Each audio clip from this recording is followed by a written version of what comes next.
Welcome to the CV Confidence Coach podcast with your host Liz Maguire, where she helps you to learn the secret of an interview-winning CV. Liz shows you how to deliver a compelling CV which increases career confidence, optimises your professional visibility and opens interview doors. Tune in weekly as she shares proven and simple strategies to help you craft your interview-winning CV. Make sure you head over to www.giraffecvs.co.uk to subscribe for our free newsletter with more CV writing and career tips.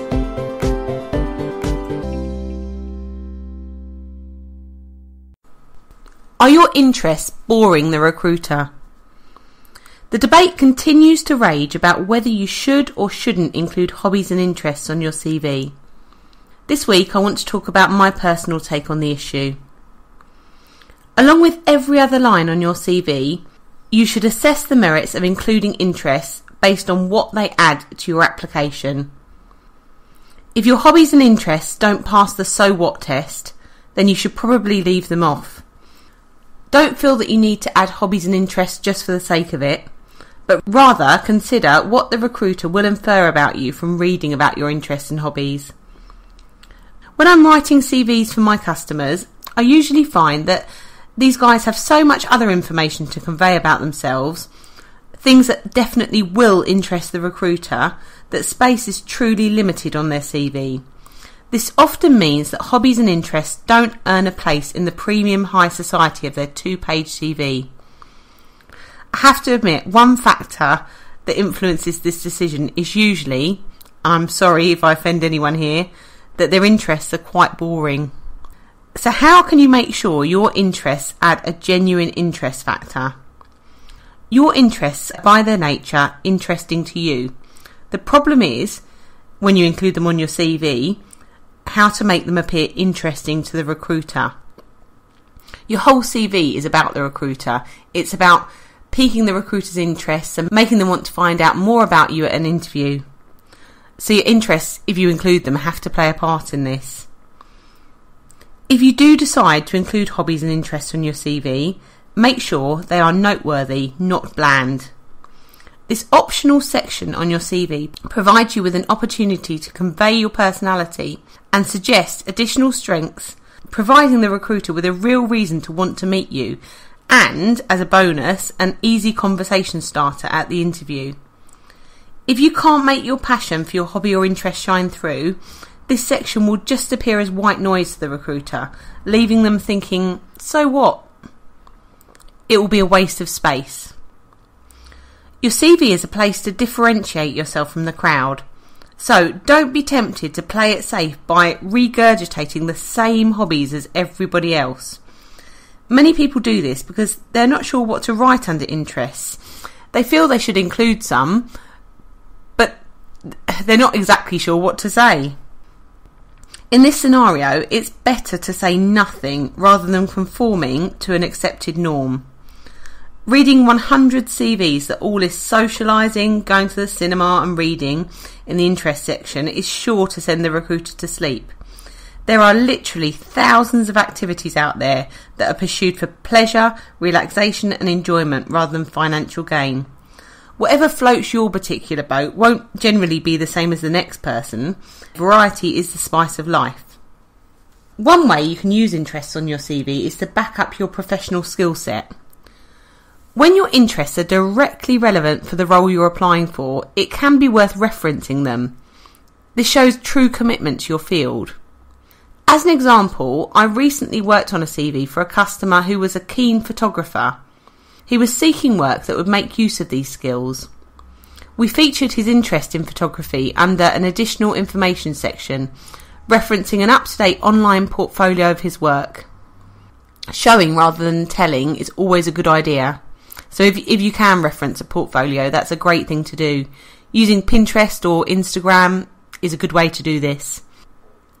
Interests that are not directly relevant to your chosen field can still add something to your application.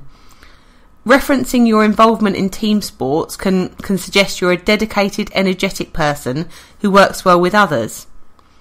If you're involved in fundraising, this can demonstrate a sense of social responsibility and also skills in business development. Interests can provide an insight into your personality. If you're truly enthusiastic about an activity outside of work, including it on your CV can give recruiters a valuable insight into your personality, your skills and energy levels. It may even make it easier for them to assess whether you represent a cultural fit with the hiring company.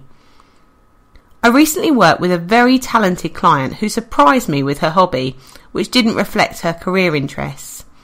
She was a talented musician. She'd played in groups and orchestras all around the world from an early age. Her commitment was clear from the level of activity she pursued in this area. We both agreed that including her interests on her CV would add a different dimension to her application, demonstrating her creativity, her passion, personal dedication and team working skills. A good percentage of my clients who are passionate about their hobbies report that including them on their CV has been the equivalent of their lucky rabbit's foot. Recruiters have been genuinely interested.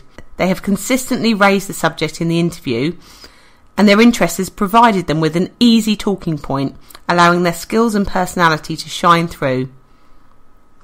How about when people use weird and wonderful hobbies to position themselves as a person of interest? I'm not suggesting that you take up a hobby on the basis you think it will interest the recruiter, but recording this podcast has got me thinking about some of the interests that would make me interested to meet someone. I recently went to an awards dinner and the host and speaker opened the event by parading on the stage in a cloak with a champagne bottle. She then produced what looked like a large sword, and it was clear she was going to try and take off the top of the champagne bottle with the sword. It was very exciting, very fun to watch. This is called sabrage. She'd learned this hobby for the purpose of the event, and it was a really, really engaging act. Everybody enjoyed it immensely. So sabrage, I'd definitely be interested in meeting someone who did that. Other unusual hobbies might include latte art. Have you seen on Pinterest? There's endless boards of fantastic artwork using the top of coffee. And also parkour, people who jump around off railings and staircases, off rooftops. How fun. If someone personally listed these hobbies on their CV, if they submitted it to me, I don't know if I could resist finding out more, but that's just me. Listing an extreme sport or hobby as an interest can be a way to grab the recruiter's attention. After all, it can be fun to meet a daredevil. However, it may also raise a number of questions. Firstly, do they really do it, or are they just saying they do it? Secondly, if they do it, will they be spending more time in A&E or in hospital recuperating from injuries than actually in the office doing their job? A word of caution. Don't be tempted to lie about hobbies or interests. It's likely to catch up with you. Just say what genuinely interests you and your passion will shine through. We hope you enjoyed this episode of the CV Confidence Coach podcast. If you did, please do leave a review and subscribe here in iTunes to make sure you don't miss the next show. Head on over to www.giraffecvs.co.uk to subscribe for our free newsletter for more CV writing and career